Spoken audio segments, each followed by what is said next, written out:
आप सभी का मेरे चैनल में स्वागत है। आप सभी कैसे हैं? उम्मीद करती हूँ कि आप सभी अच्छे होंगे। भगवान श्री लक्ष्मी नारायण जी की कृपा आपके ऊपर सर्वदा बनी रहे। स्टार्ट करने से पहले मैं आप लोगों से एक रिक्वेस्ट करना चाहती हूँ कि जिन लोगों ने अभी तक हमारे चैनल को सब्सक्राइब नहीं किया है तो कृपया आप लोग हमारे चैनल को सब्सक्राइब कर लीजिए, क्योंकि आने वाले समय में ज्योतिष पर और राशिफल पर भी वीडियोस बनाने वाली हूँ, तो इसका ज़्यादा से ज़्यादा लाभ लेने के लिए आप सब्सक्राइब कर लें चैनल। वैशाख महीने के कृष्ण पक्ष में पड़ने वाली एकादशी को बरूथनी एकादशी कहते हैं। तो बरूथनी एकादशी इस बार 15 अप्रैल की रात में 8:45 पर इसकी शुरुआत हो रही है एकादशी की, और समापन इसका हो रहा है 16 अप्रैल को शाम 6:14 पर। तो उदया तिथि के अनुसार हम व्रत रखेंगे 16 अप्रैल को, उस दिन उदया तिथि है। और अब बात करते हैं कि एकादशी व्रत के नियम क्या होते हैं। तो एकादशी व्रत के नियम ये होते हैं कि व्रती को सुबह ब्रह्म मुहूर्त में अवश्य ही उठ जाना चाहिए, और इसका नियम तो एक दिन पहले दशमी तिथि से ही शुरू हो जाता है। एक समय भोजन करना चाहिए दशमी तिथि को, और चावल तो बिल्कुल भी नहीं खाना चाहिए, और प्याज लहसुन भी दशमी तिथि को नहीं खाना चाहिए। और सुबह व्रती को ब्रह्म मुहूर्त में उठकर स्नान आदि से निवृत्त होकर एकादशी व्रत का संकल्प लेना चाहिए। तो संकल्प का बहुत ही महत्व होता है। कोई भी व्रत करने से पहले में संकल्प अवश्य ही पढ़ना चाहिए। और जिस भी देवता के लिए, नारायण, शालिग्राम या कृष्ण जी के लिए आप व्रत रख रहे हैं, तो पूरा दिन आपको उनको ही समर्पित करना है। और उसके पश्चात आप पंचोपचार विधि से श्री नारायण जी की पूजा करें, और उनको तुलसी दल अवश्य ही समर्पित करें, पंचामृत समर्पित करें। तो तुलसी दल से मुझे याद आया, रविवार को एकादशी पड़ रही है, तो रविवार को कभी भी तुलसी की पत्ती तोड़ी नहीं जाती है। तो आपको एक दिन पहले ही शनिवार को तुलसी की पत्ती तोड़कर रख लेना है। और एकादशी वाले दिन माँ तुलसी को जल भी नहीं समर्पित किया जाता है, क्योंकि माँ का उस दिन व्रत होता है। तो हो सके तो आप एकादशी वाले दिन उनको जल भी ना समर्पित करें। और शाम के समय में तुलसी में दिया अवश्य ही जलाना चाहिए। इससे लक्ष्मी नारायण की विशेष कृपा प्राप्त होती है। तो और वरुथनी एकादशी वाले दिन खरबूजे का दान अवश्य भी करें, और इस दिन क्रोध न करें। हो सके तो पूरा मन भगवान श्री विष्णु के चरण कमलों में ही लगाए, उन्हीं का ध्यान करें। और अब पारण की बात करते हैं कि इसका पारण कब होगा। तो एकादशी व्रत का पारण 17 अप्रैल को सुबह 5:34 से 8:08 तक आप इसका पारण कर सकते हैं। और पारण कैसे करना है, तो आपने जो एक दिन पहले भगवान जी को भोग लगाया है उसको लेकर आप व्रत का पारण कर सकते हैं। और एकादशी वाले दिन आंवले का किसी न किसी रूप में दर्शन और सेवन अवश्य ही करना चाहिए। तो हो सके तो आपके पास सूखे जो आंवले रखे हों, मार्केट में आसानी से मिल जाते हैं, उसी आंवले को जल में डाल के स्नान करें।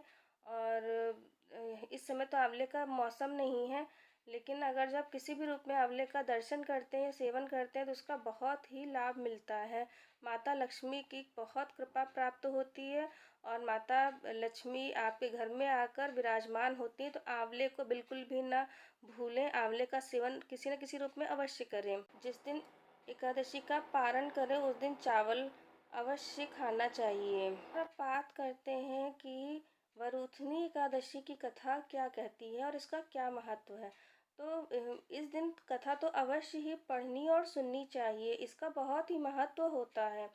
तो युधिष्ठिर ने पूछा, वासुदेव आपको नमस्कार है, वैशाख महीने के कृष्ण पक्ष में किस नाम की एकादशी होती है, उसकी महिमा बताइए। भगवान श्री कृष्ण बोले, राजन, वैशाख कृष्ण पक्ष की एकादशी वरुथनी के नाम से प्रसिद्ध है। यह इस लोक और परलोक में भी सौभाग्य प्रदान करने वाली है। वरुथनी के व्रत से ही सदा सौख्य का लाभ और पाप की हानि होती है। यह समस्त लोगों को भोग और मोक्ष प्रदान करने वाली है। वरूथिनी के ही व्रत से मांधाता तथा धुंधुमार आदि अन्य अनेक राजा जो 10,000 वर्षों तक तपस्या करता है, उसके समान ही फल वरूथिनी के व्रत से भी मनुष्य प्राप्त कर लेता है। हे नृपश्रेष्ठ, घोड़े के दान से हाथी का दान श्रेष्ठ है। भूमि दान उससे भी बड़ा है। भूमि दान से भी अधिक महत्व तिल दान का है, और तिल दान से बढ़कर स्वर्ण दान, और स्वर्ण दान से बढ़कर अन्न दान है, क्योंकि देवता, पितर तथा मनुष्यों को अन्न से ही तृप्ति होती है। विद्वान पुरुषों ने कन्या दान को भी अन्न दान के ही समान बताया है। कन्या दान के तुल्य ही धेनु का दान है। यह साक्षात भगवान का कथन है। ऊपर बताए हुए सब दानों से भी बड़ा विद्या दान है। मनुष्य वरूथिनी एकादशी का व्रत करके विद्या दान का भी फल प्राप्त कर लेता है। जो लोग पाप से मोहित होकर कन्या के धन से जीविका चलाते हैं, वे पुण्य का क्षय होने पर यातना में नरक में जाते हैं। अतः सर्वथा प्रयत्न करके कन्या के धन से बचना चाहिए, उसे अपने काम में नहीं लाना चाहिए। जो अपनी शक्ति के अनुसार आभूषणों से विभूषित करके पवित्र भाव से कन्या का दान करता है, उसके पुण्य की संख्या बताने में चित्रगुप्त भी असमर्थ है। वरूथिनी एकादशी करके भी मनुष्य उसी के समान फल प्राप्त करता है। व्रत करने वाला वैष्णव पुरुष दशमी तिथि को कांस, उड़द, मसूर, चना, कोदो, शाक, मधु, दूसरे का अन्न, 2 बार भोजन तथा मैथुन, इन 10 वस्तुओं का परित्याग कर। इसकी कथा के अनुसार प्राचीन काल में नर्मदा नदी के तट पर मांधाता नामक राजा राज्य करते थे। वह अत्यंत दानशील तथा तपस्वी थे। एक दिन जब वह जंगल में तपस्या कर रहे थे, तभी न जाने कहां से जंगली भालू आया, राजा का पैर चबाने लगा। राजा पूर्ववत अपनी तपस्या में ही लीन रहे। कुछ देर बाद पैर चबाते चबाते भालू राजा को घसीट कर पास के जंगल में ले गया। राजा बहुत घबराया, मगर तापस धर्म अनुकूल उसने क्रोध और हिंसा न करके भगवान विष्णु से प्रार्थना की। करुण भाव से भगवान विष्णु को पुकारा। उसकी पुकार सुनकर भगवान श्री हरि विष्णु प्रकट हुए। उन्होंने चक्र से भालू को मार डाला। राजा का पैर भालू पहले ही खा चुका था। इससे राजा बहुत ही शोकाकुल हुआ। उससे दुखी देखकर भगवान विष्णु बोले, हे वत्स, शोक मत करो। तुम मथुरा जाओ और वरूथिनी एकादशी का व्रत रखकर मेरे वराह अवतार मूर्ति की पूजा करो। उसके प्रभाव से पुनः 17 अंगों वाले हो जाओगे। इस भालू ने तुम्हें जो काटा, यह तुम्हारे पूर्व जन्म का अपराध था। भगवान की आज्ञा मानकर राजा मांधाता ने मथुरा जाकर श्रद्धा पूर्वक वरूथिनी एकादशी का व्रत किया। इसके प्रभाव से राजा शीघ्र ही पुनः सुंदर और संपूर्ण अंगों वाला हो गया। जो भी व्यक्ति भय से पीड़ित है, उसे वरूथिनी एकादशी का व्रत रखकर भगवान विष्णु का स्मरण करना चाहिए।